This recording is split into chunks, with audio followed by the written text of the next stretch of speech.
Inclusive, agora, aproveitando para falar de um tema que tem a ver com isso também, eu falo o problema de pornografia. É, cara. Pornografia tá causando a impotência de jovens de 20 anos, 21 anos, e tem um problema da evolução a ver com isso, da teoria da evolução. Ah, é? Que tem a ver com isso, que é o seguinte.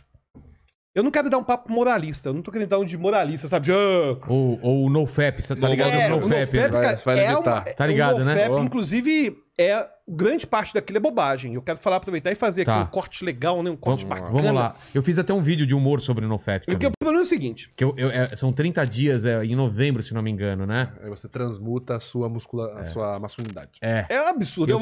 Eu perdi o desafio no primeiro dia. Eram 30 dias. No primeiro eu falei, desisto. Primeiro eu vou falar o problema da pornografia. E depois eu vou falar por que o NoFap é uma bobagem. Tá. Bom, o problema da pornografia é o seguinte. Existe o chamado superestímulo. O que é o superestímulo? São estímulos que a gente já está, pela teoria da evolução, pelo processo evolutivo, selecionado a ter prazer, por exemplo. Só que a gente não foi programado para ter esse estímulo nessa intensidade que é apresentado. Deixa eu só fazer uma parte. O prazer pra gente, pensando naquele lance do gene egoísta, né? Naquele livro e tudo mais, que a nossa única função é passar nossos genes pra frente. Com certeza. E tudo vem depois disso.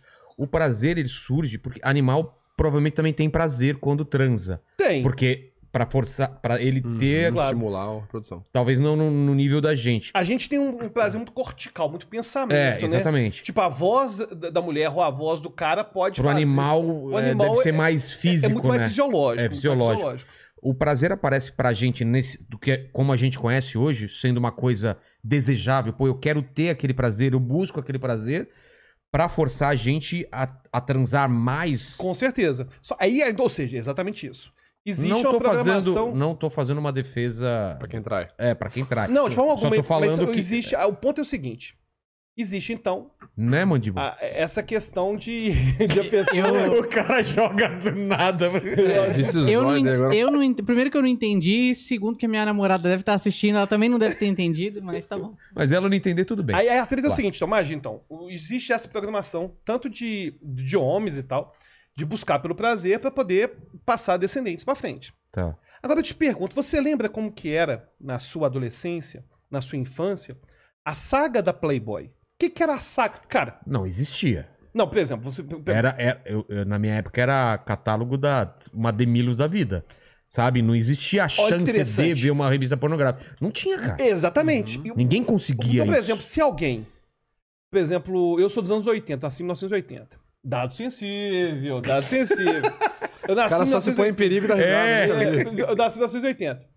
Cara, se chegasse, eu tava lá nos anos 90, no colégio, 93, 94, chegasse uma Playboy na sala, era uma coisa mega clandestina, que não se achava em lugar nenhum, e que ia assim, enfim, era Você não podia chegar na banca e ser amigo do cara, o cara te vende. Não existia isso. Não existia isso. Não tem isso. Então o que acontecia?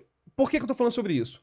O ser humano, até o advento da internet e a popularização do smartphone, ele ainda tinha muita restrição de acesso a imagens eróticas e pornográficas. Tanto você falou de exibição de catálogo de Demilos, de sutiã. Que era o que a pessoa tinha lá. Pra poder se estimular era esperar um programa do Comando da Madrugada, que tinha na madrugada de sábado pra domingo, com o Goulart de Andrade, que talvez apareceria uma mulher de peito de fora numa balada, que ele às vezes filmava, e a gente ficava naquela Ia durar 3 segundos. Mas a molecada ficava torcendo e assistindo, esperava os pais dormirem pra ver se... Exatamente. Aí qual que é o problema?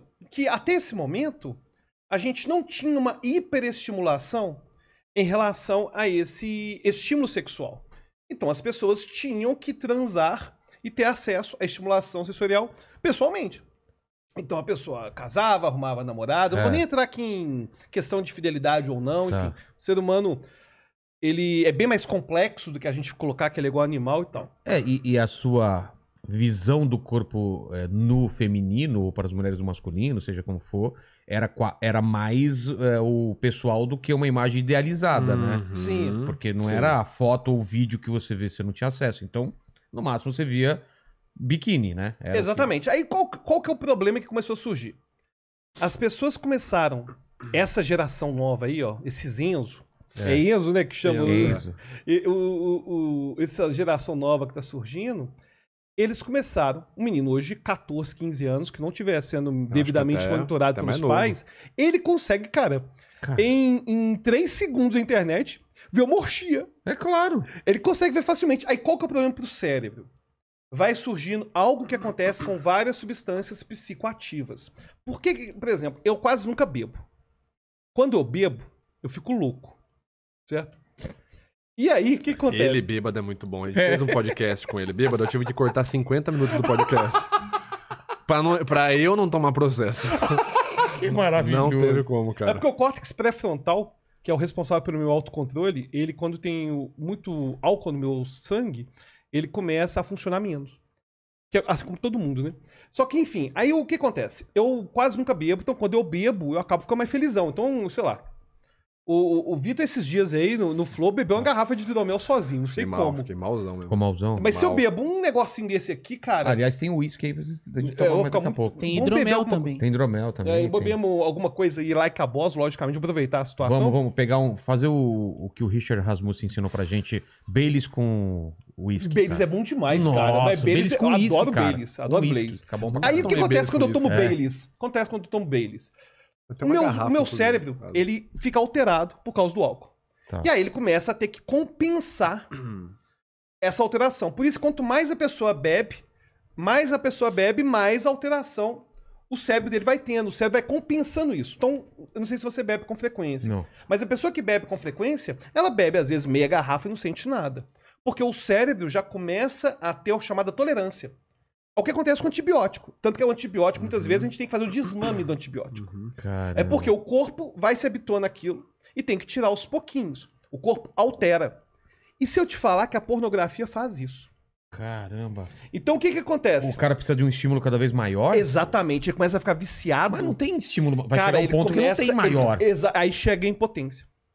E o cara, Por quê? ele, na verdade, ele começa a ser capaz de ser estimulado só se tiver uma orgia, tiver vendo um negócio muito louco com animal, ou com muitas mulheres, Ou algum muitos homens. fetiche que Um ele fetiche tenha. muito louco. Como que foi Aí o... o cara não.